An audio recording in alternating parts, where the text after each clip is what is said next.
One of the things I know for sure is that you are going to fail.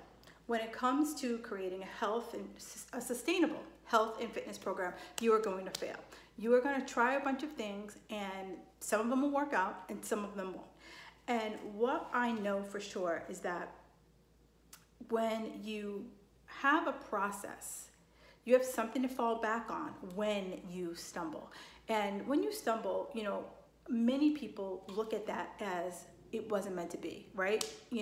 Maybe you told yourself you were going to give up carbs, and then all of a sudden, you had a birthday party or a holiday came, and you were just like, oh, what do I do? And you gave in, and you're like, see, it's not meant to be, right? So instead of thinking about it as this is proof that I'm not supposed to live a healthy life, this is proof that I'm never supposed to lose the weight, I want you to look at it as, okay, what did I try? Okay, because it's process over progress. Because when I have a repeatable process, I can go back and see where there is a chink in my chain, right? And I could go back and I could say, okay, you know what? During the holidays, was it realistic for me to try to give up sugar?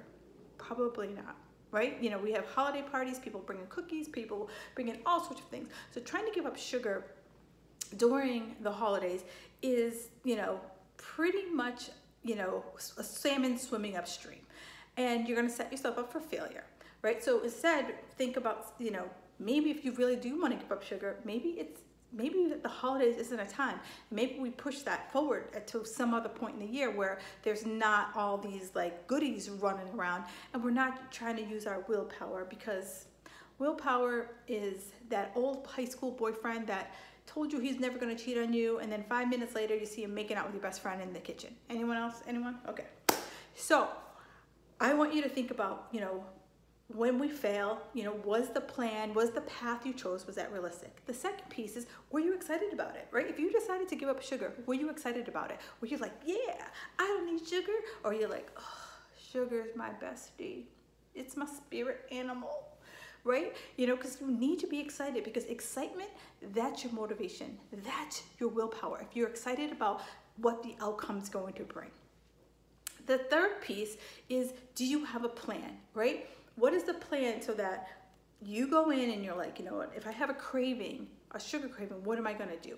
If I'm in a situation where there is sugar, what's my plan B? That you're always thinking about, how am I going to counter when something comes my way, so that you're not stuck flat-footed and you're like, I'm just going to eat it and it's going to be okay. And then here you are, I failed, proof that I was supposed to fail, right?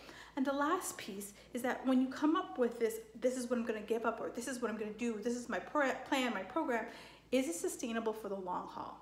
Can you see yourself doing this for 5 months, 5 years, 50 years, right? You need to be able to look back and say, you know what?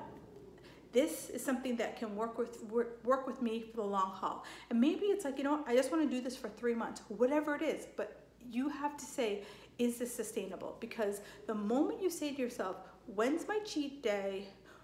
Oh, all the things you have to give up, you start complaining about it. It's not the plan for you.